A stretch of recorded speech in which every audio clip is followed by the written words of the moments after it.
It's the Fresh and Friends podcast, and there's a great show coming right up. Hello and welcome back to another episode of the Fresh and Friends podcast. This time I am joined by Rexen and Seth, both from Shopify Rebellion. How are you guys? Well, I'm doing good. How about you? Ready with the? Well, we just watched Secret win one map and then get smoked, so excellent. Yeah? That means we're winner's bracket, so better than loser's bracket. That's the big thing you was hoping for. That puts you into the upper bracket. Well, I literally told our team coming into this that we knew our group would be very hard, and most, at the top, the teams are going to tend to trade with each other, trade games. So I told them if we won 2 games, we'd make winner's bracket. Obviously, getting first is a nice bonus, which, we lost to Furia. If we would have won that, we would have had a chance at first. Yeah. But ultimately, my main goal was to win 2 games, so we get into winner's bracket and then go from there, and that's what we did. So mission accomplished in that regard. And you did win 2 games. You actually won 1 game 2-0. You had a 2-1 game. And we should have beat FaZe. We should have beat FaZe. And a 0-2 game. Yeah. So first of all, when the groups came out and you found out you was in the group of death, what was your initial reactions to that? You want to go first or me? You can go. Well, we had I would say a rocky pass of Furia and FaZe. Those 2 teams, obviously, we play them. We come close, but then fall short, and that's kind of the story of how it's been. And we'd always play the guys in playoffs. So going into it, it's okay, those are 2 tough teams. Secret, I don't think they're anywhere near as good as those 2. And then CAG, if you look at APAC, they're easier than the other regions, but obviously don't underestimate them. They just beat Furia and they beat Secret. So going into it, it's okay, we're gonna have a hard bracket, but we just put in the work as we did at the boot camp, and we should be fine because the way I look at it is, Invite is the top 20 best teams. And there's the lower and the upper echelon teams, and the teams at the top, the player by player, there's not much of a difference. It's more so how you are communicating and playing your 3v3s or your execute, stuff like that. So obviously you look at these guys and their names, and it's essentially quote unquote brand names. Other than that, they're like every other player, and if you play your game with your teammates, I think we'll do well. So I mean, the FaZe game, our first game, I think we should have beat them. We fell short. Those guys played great. Furia, same thing. But no, I mean, it's good that we got them out the way now to then play them later on and have the experience as, we have 2 younger players that never... Ambi's played them both. I don't think Dame has, so it's definitely nice just to get that out the way now and then go on through the upper bracket. Yeah, I think it's just kind of a trial by fire where I think it's good to get really tough games immediately in the tournament because that experience can be helpful later on. These are also teams, assuming we all live up to what I would say our potential is, we will probably play later in the tournament. Yeah. So, getting a look at each other early can always help you just understand more how that team plays. Because, truth be told, in groups, obviously everybody's trying to win. But when you're, I would say a contending level team, you are kind of holding back in a way, and you're not necessarily maybe counter-stratting or prepping as much as you could be because there's less info depending on when you play a team, or you just don't want to show all the kind of counters you may have. So yeah, I think it's great experience to show ourselves that, at the last major when we played FaZe in playoffs, let's be honest, it kind of shit on us. This one, I would argue we played better than them for the majority of the match. They just happened to get those kind of clutches. They made the better 3v3, 2v2 decisions a couple times. Yeah. But to me, that's confidence gaining. And then we'll also have some learning experience. Against Furia, we got tilted on the chalet, and that carried over into Cafe. And now we understand, if we want to seriously have a chance to win, because I think we are good enough to win, we can't be in our own way. And I told the team this yesterday after we lost, it's hard enough playing against teams that are just as good as us. Because, truth be told, in our region, most of the teams aren't. Yeah. But you can't also be playing against yourselves as well. So if you're battling yourself and the other team, you have no chance when they're as good as you. So I think it'll be, my hope is it's valuable experience later in the tournament. And in my opinion, we're probably 3 of the 6 best teams in the tournament. Yeah. So in all likelihood, the teams we'll play in the tournament might be a little bit easier than them. But that remains to be seen, of course. So was the goal for you guys then just secure the upper bracket? Because obviously there is a realization that this is the group of death. Everybody is going to more or less try and, beat everybody, other than maybe Cyclops, who did manage to get through to the bracket, but obviously, was a little bit close with Team Secret today? Yeah, I mean, like coming into it, like I said, I thought because all the teams are like top teams, that means, and to be honest, I did expect more from Secret. Yeah. But I expected everybody to kind of trade games. So I thought, 2 wins is going to get you in that winner's bracket, which I think ended up being the case basically. Yeah. And then from there, it's like, so we're going to be a 3 seed. That means somebody has to pick us, which nobody's going to want to really do. And it also means we can't play FaZe or Furia until the top 6 of the tournament, I believe. So, like, to me, that sets up nicely for us, and that also puts pressure on other teams because do they really want to pick us? And if you're a 1 seed waiting in round 2 and it's not going to be one of the teams from our group, do they want to play us? Like, I told our team, like, one thing that we should aim to be is like a team that people hate to play or don't want to play. And, I don't think that's the case yet for every team. Like, I think, like, Fury and FaZe, they're okay playing us. But most of the teams in this tournament, they see that. They'll, like, see we're 3 seed. They're hoping they're not in that side of the bracket, right? So, like, to me, that's kind of how I think about it. Yeah. And obviously that process is going to happen in, 2 or 3 hours' time? After this FaZe Furia game that's coming up, The second place teams will then pick their opponents, which is quite an interesting dynamic. Because obviously, you like you say, you can't play FaZe or Furia, but there's obviously a lot of good teams coming through, but there's, teams from arguably weaker groups that will finish in second that, in your group might not have finished there, so. Yeah, and like when we say that, it's none of these teams are bad. Like Richie said earlier, everybody in this tournament is a top team in the world. That's why we're here. Yeah. And certainly we take every team seriously, whether it's a team, like even if we played, I don't know, whoever the perceived worst number 2 seed is. Yeah. It doesn't matter because if you don't take anybody seriously, if you're not putting full effort, they will beat you. Everybody here is good enough to beat you. I just think that the level of competition in our group has at least prepared us well to where we shouldn't be surprised by the level of teams or the level of play as we move into the playoffs. Because, like, obviously you expect the level of play in the playoffs to increase. Yeah. So that Furia game as well, obviously inside of the groups, it was very close with FaZe, 7-5, 7-5, 7-5. Obviously just fell short. But I think that was a really, really, really good game. You beat Secret, obviously dropped a map there, beat CAG 2-0, and then was 0-2 by Furia, including a 7-0 loss. Was that just, like you say, a tilt factor after the first map? Go, Richie. I think with Chalet, obviously, first match had a lot of momentum. Like we went up 3-0. That was really good. They upped the pace quite a bit. They did literally the same thing they did the round before. So say, for example, we're up 3-0. We go back bar. We're doing our strat. The first time they went bar, they did the same thing, but they were pretty slow. And then the second time they did it, they kind of just expedited the process, whether it be a cutoff or them just knowing like how we play our strat. Yeah. They went, they got to their setup, went shot blue, just util dumped and walked us. And so that was kind of how they like set the tempo the last 3 rounds of that match. And then like, for example, the next round we go basement. Typically teams like they'll clear and then it'll be kind of slow. They'll maybe like sludge a hole, place a breach charge. There's a sound cue you're going to have for when they make the west main vert to hold the cut for like say like a dining side roam. What they did as an adaptation was they picked Zoe, which was instant. I had no sound, and then they killed me. So again, they're going faster for something I can't prepare for unless again I fall back, play my life. So seeing that, 1 OT, we were back at the same site, and our goal was okay. Let's change it up a bit. Maybe change a couple walls and operator. And how about this time we give them the map and we force them to do something because like. We're seeing okay, these guys can't really execute well, but they don't really care like whether they have utility or not. They're gonna walk at you. That's what they're gonna do. So how about we give them the map and we force them to do something because it's better than just dying and giving them the execute. So that's what we did, and we held our zones, and it worked out for us. And then it got really close with OT. We went 7-7 match point, had a hop out, and I think maybe whether it be nerves, stress, us being timid, like we didn't play that well in Cafe. I think after Cafe. We lost.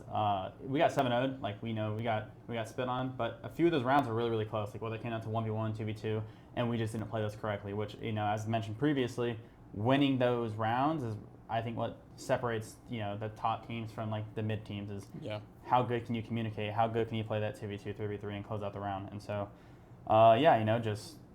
they played really well. They're a good team, and we didn't play well at all. And I'd rather get it out the way now and deal with that later. And learn from it for if and when you play them again later, right? Yeah.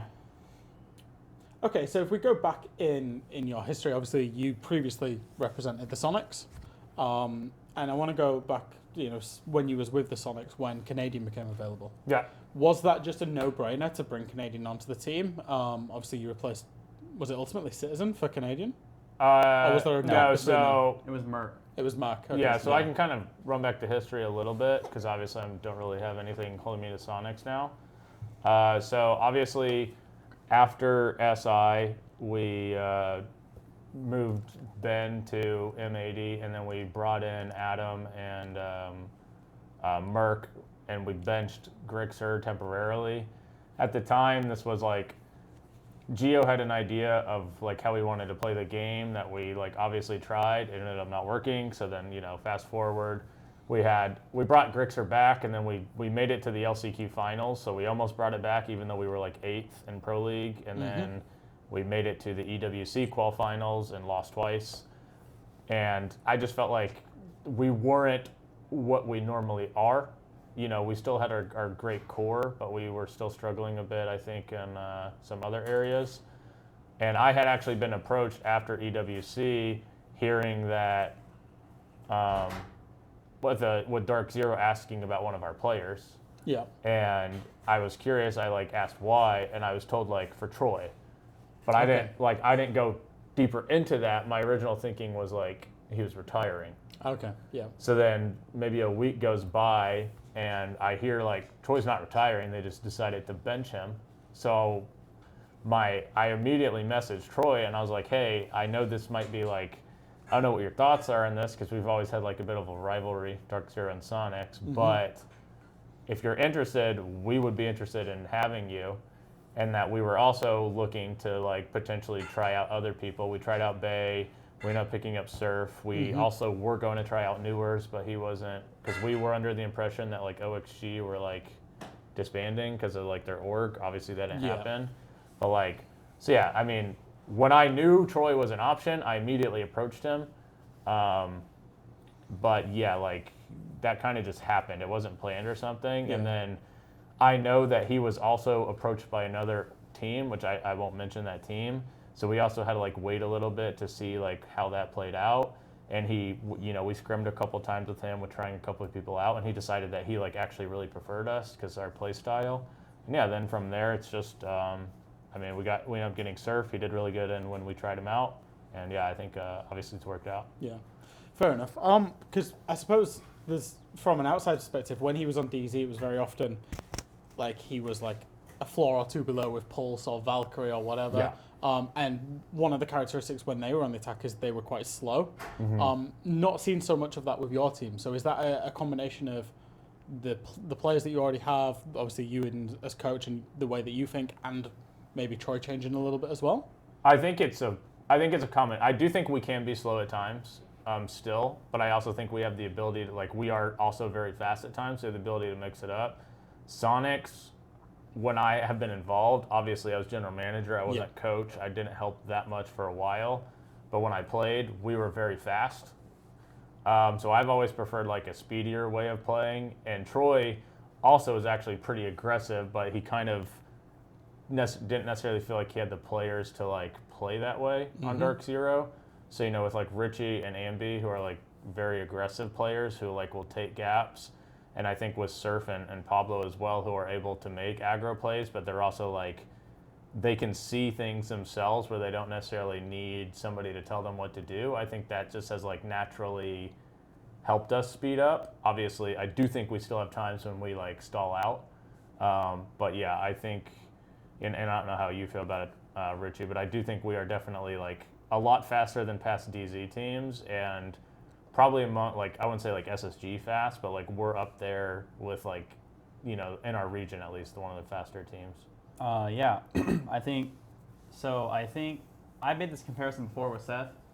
I would say that this iteration of the roster has the highest ceiling and is probably the best roster we've had. I would say Sonic, we're Shopify now, so I would say this has one of the highest skill ceiling and the most potential. But I've also compared it to as in the players. So for example, Troy and Seth, could be interchangeable. They kind of play the same role Troy plays more shields, more in the roam, and then like Ambi and Yeti, and then Surf and Kansan. So Surf and Kansan, at least to me, have a pretty similar play style. They're passive players that are very good mechanically and are smart that can be aggressive when needed. So they just do their role, and if they have to get into it, they can. And then with with Xander Yeti, he was a pretty aggressive player looking to make plays, and then Beezy, I look at it as like the same thing. So that's the comparison I've always had. I think as compared to like in the NAL, I feel like we are one of the faster teams. We do run shields. We're not like a heavy shield team compared to a couple others, but I do think we are pretty fast for the most part and highly adaptable, whether it be like whatever map or team we're playing, we switch things up on the fly. So I will say we are not. I don't think we're slow. Like I said, we can be slow. Like there are times where I'm looking at the clock and I see it's like 50 seconds. I'm wondering how the round's still going on, but I think we're pretty fast for the most part. Is Troy the main voice in your team then, or is there? Yeah, yes, he is like the main voice. I feel like a couple times here and there we will mention something and like it'll do it, but most of the time it's mainly like we go over our attacks and then Troy will call it, and then adaptations in the game he will call most of the time. Yeah, fair enough. And then I suppose the kind of elephant in the room probably then is you guys as a roster leaving the Sonics. That happened after Montreal. Yeah. After the Montreal major, ahead of Six Invitational. Was there a world where you was going to end up playing this event as an Orgless roster? Chance, right? So when we were released from Sonics, initially, I think we would have gone Orgless. What ended up happening is we had a lot of interest from other orgs, some who connected, who Ubisoft connected me with, some who I just spoke to, some are literally teams in the league right now who reached out to me. What made some of that a little weird is like some of them were teams that are literally playing here, so they couldn't take on the whole team. So it'd be like I had numerous teams ask about me coaching, and then like bringing Troy or bringing Ambi or bringing them both. And my response, which is what I told every single team, is it's all or nothing. And some teams, like most of those teams, weren't willing to do that because they want to see how SI plays out. Yeah. Right. And then I had a couple of other teams that maybe weren't going to this, but they were set up well, with the partner and that kind of stuff, who could potentially pick us up after SI. But then you got to keep in mind, we're a full-time team. Everybody here does it for a living. So when you're dropped from an org, we're not getting paid, right? Yeah. So we would be full-time practicing for this big tournament, and that's November, December, January, February. That's 4 months without pay. I own a house. Personally, I don't want to go 4 months without pay, and nobody else does either. It's a third of the year, right? So we were looking for someone who was interested in picking us immediately and who was committed long term. We're very thankful to have found Shopify because I think they've essentially surpassed any expectations we have. It's insane. But yeah, it was. We didn't really know what to expect. What I told the team is because I was general manager at Sonic, so I had an idea of what could happen. I didn't know, but to me the writing was on a wall. And I told them, we just need to go out here, qualify for SI, and show teams that we're worth picking up. Yeah. So that if we are put in a bad situation, teams are going to want, orgs are going to want to pick us up, right? Yeah. We are a known team. We are a known commodity. We have players who are popular. We have the best team in the region for years now. People want to pick us up. We're coming off a bad stage, right? Because we had that mess, with the roster before. So it's important we show up this stage, and obviously that's what happened, and we went up in a good situation. But yeah, I mean, realistically, if we had to go to if we had to go to this Orgless, we would have. But it was that's not what we weren't planning to do it, obviously. Yeah, and the org have been obviously good since you've joined. Oh, they've been phenomenal. How important is that, from both a player and a coach's perspective? Well, I don't know for Seth. For me personally, I've been doing this pretty much my entire adult life. I'm almost 26 now. I started at 19. I've been on multiple different orgs, whether they be tier 1, tier 2, whatever it be, and I've never had an org do what this org has done. No matter what it has been, whether it be merch or expenses paid for, it's always been covered. They always been on time. Super cordial, really nice people. They had us a boot camp for a month, gave us all apartments. Go to the facility, everything covered, anything you needed. and then again, super receptive, and then like with this event too, like they got us each our own room. So I think Ubisoft has 3, and then you get another 3 more from them. So again, they've been super helpful. They've supported us the entire time, and I think having an org that is willing to do that, like showing that they'll put forth whatever it may be for you to win, it helps a lot. At least knowing that they care. So. Because like even that's important at events, right? Because very often you will have 3 rooms paid for, which covers 5 players plus 1 coach, with the expectation of sharing. But you all have your own individual room. Yeah, which just is super important. Everybody knows how much I love Sonics. I basically was there from day one, helped build it. Yeah. But even I will say, Sonics were hamstrung by obviously financial obligations, thing that makes sense. Shopify, and we've been with them since November now. We've already had the boot camp experience, I think just the experience with the org overall, in person and how things have gone, has probably surpassed anything we ever had with Sonics. And I say that as somebody who loves Sonics. We had an amazing boot camp, everything paid for, like he said, crazy. I know other players, the M80 guys were telling me they boot camped out of there, I think at some point, maybe for one of the past tournaments, and they were jealous of they've been there. Anybody who is there just knows how good it is. And where was this, sorry? In Toronto. Okay. Secret was there, funny enough, because I got to the computer to log on, and I had Joom's computer. And okay. I logged out, I was hey, make sure. The thing that I think is it's kind of a blessing in disguise, right? Is the timing just so happened to work out. There's Sonics decided they didn't want to be in Siege. I made a statement about that, and I completely understand the reasonings for it. Yeah. But it worked out where we found an equally as good org who are able to be even more invested in terms of, because truth be told, on Sonics, everybody's always paid on time. Everybody was taken care of, but that was it, right? That's the expectation, is everybody, you just play the game, we take care of you, that's it.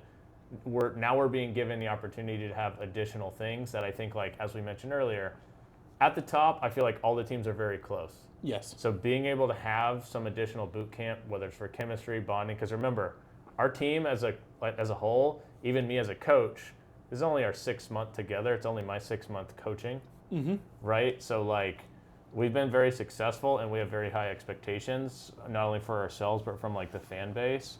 But we are still new, so having the opportunity to have all these things to help us expedite the process, and also be able to have the same advantages that maybe the Phases or the Furias or the whatever other top teams you think have had. Yeah.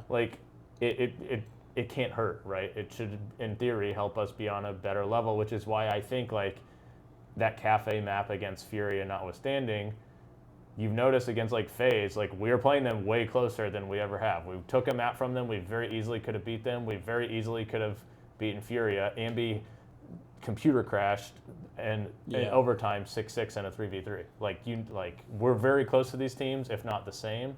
And I don't think it's without a reason, right? It's because we've had these opportunities that give us the time to work on things maybe more efficiently than we would have been able to if we're just all at home. So you feel you're actually set up for success by the things that the org are doing, and that's the additional enabling the resources team. are never going to hurt, right? They hurt if you're a team who's takes that for granted, right?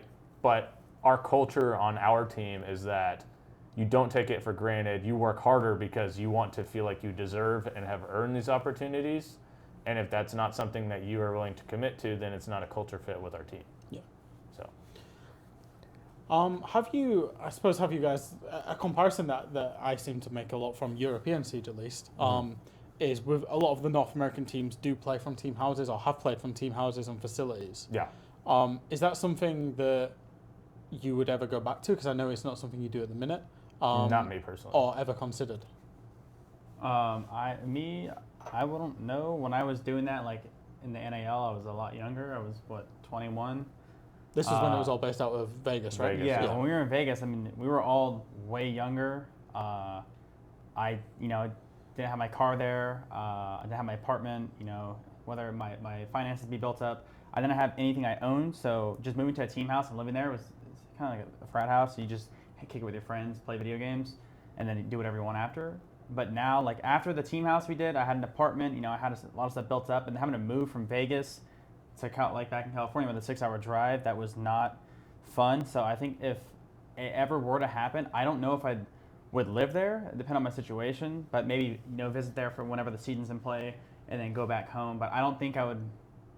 I think if it were to happen, I would consider, but I don't know if I would move. I think for me, and this is what I would say to like the org, even if that was the thing, is like, we're willing and we want to do like, longer boot camps to play, even if we want to play stage out of it or something. But I think, the most of our team, Ambi and Dame are a bit younger, but like Troy's 28, I'm in my mid-30s, Richie's in his mid-20s, Grixer's in his mid-20s. Like, the experience of like the team house and stuff was fun, but I wouldn't do that if I didn't have to. Like, I don't necessarily want to live with everyone.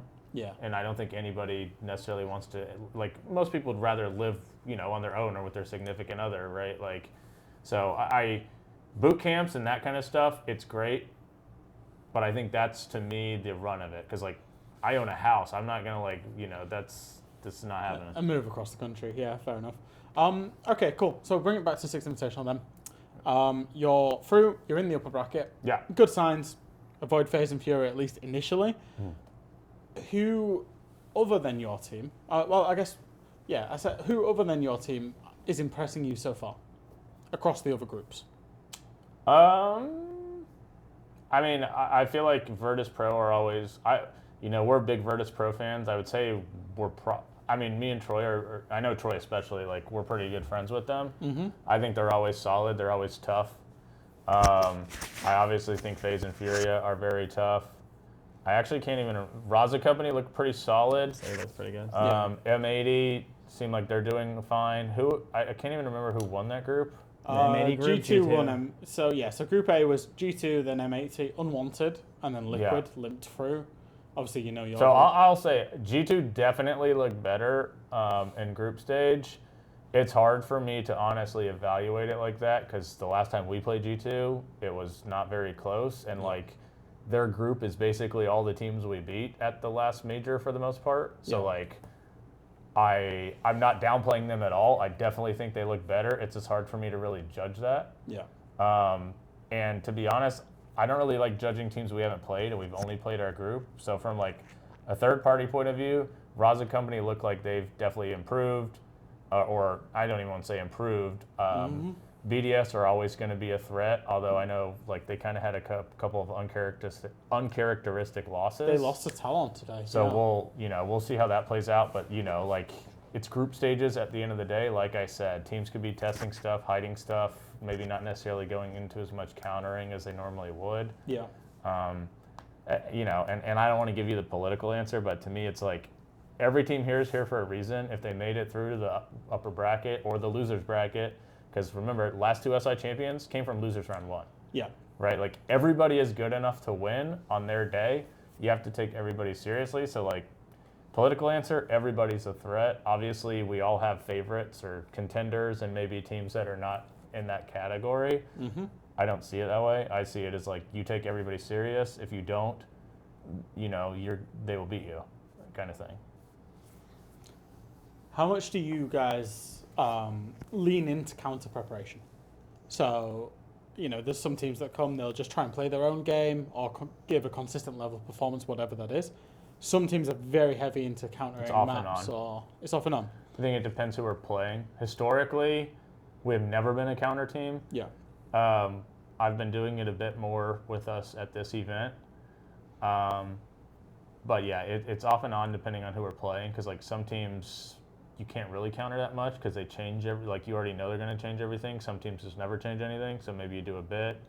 But like, yeah, it's off and on, like kind of what we want to do. Like on attack, we are very spontaneous anyway, so our attacks aren't ever going to be some sort of counter. It's just like what we decide to do in the rounds. Mm-hmm. Like Troy's very good at like the structured style, getting people where they want, and then I'm very good at like, I would say like the creative kind of faster plays where like we're using sense and stuff. So like I'll come up with that stuff, and we have a good mixture of like, the faster kind of stuff, and then the like very structured, very like we're clearing this, and this kind of stuff, and Yeah. we just mix it up as, and then Troy will call adaptations based off of what he sees. But like, that's the benefit of having Troy is like, we don't have to have a bunch of very rigid stuff. We don't really have to go over a bunch of counters because our counter is that Troy or myself or, even Richie and some of the guys on the team can see stuff in the rounds, and like our brains are the counter. Yeah, fair enough.